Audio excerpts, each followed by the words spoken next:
সবকিছু মোকাবেলা করে আমি দেশের জন্য কাজ করে যাচ্ছিলাম, যে মানুষ যেন ভালো থাকে। শেষ পর্যন্ত দেশ ছাড়তেই হলো শেখ হাসিনাকে। দীর্ঘ প্রায় 17 বছরের একচ্ছত্র শাসনের পর 5 আগস্ট ইতিহাসে রচিত হলো বাংলাদেশের সবচেয়ে নাটকীয় ক্ষমতার শেষ অধ্যায়। হেলিকপ্টারে চুপিসারে দেশ ত্যাগের মধ্য দিয়ে শেষ হয় তার শাসনের একটি যুগ।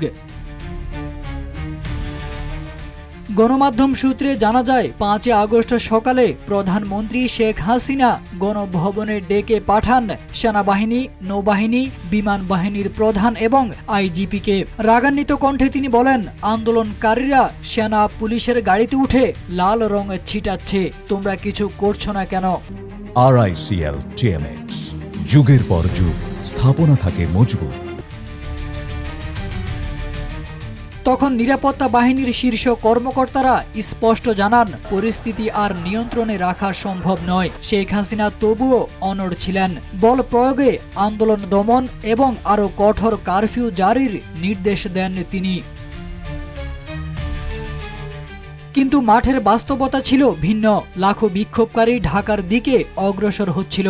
সেনাবাহিনী ও পুলিশ জানিয়ে দেয় তারা আর জোর জবরদস্তিতে যাবে না। এক পর্যায়ে ক্ষোভে শেখ হাসিনা বলে বসেন, আমাকে মেরে গণভবনে কবর দিয়ে দাও। তবুও তখনও ক্ষমতা ছাড়তে রাজি হননি তিনি। পরিস্থিতি যখন চরমে, তখন ছোট বোন শেখ রেহানা পায়ে পড়ে তাকে বোঝাতে থাকেন। পরে ছেলে সজীব ওয়াজেদ জয় ফোনে বোঝানোর পর শেখ হাসিনা অবশেষে পদত্যাগে সম্মত হন। শেখ হাসিনা শেষবারের মতো জাতির উদ্দেশ্যে ভাষণ রেকর্ড করতে চাইলেও ততক্ষণে দেরি হয়ে গেছে। জনগণ তখন শাহবাগ থেকে গণভবনের দিকে রওনা দিয়েছে। সেনাবাহিনী শেখ হাসিনাকে মাত্র 45 মিনিট সময় দেয় ব্যাগ গুছিয়ে নেওয়ার জন্য।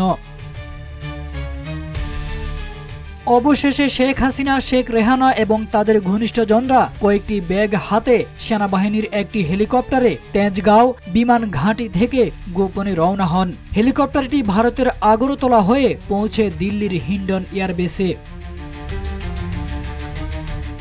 এক সময় যাকে বলা হতো আয়রন লেডি, আজ তিনি ইতিহাসে ঠাঁই পেলেন সবচেয়ে গোপনে দেশ ত্যাগ করা শাসক হিসেবে। বল প্রয়োগ আর রক্তপাতের পথ বেছে নিয়ে শেষ পর্যন্ত নিজেই পরাজিত হলেন গণ ইতিহাসের শেষ প্রান্তে।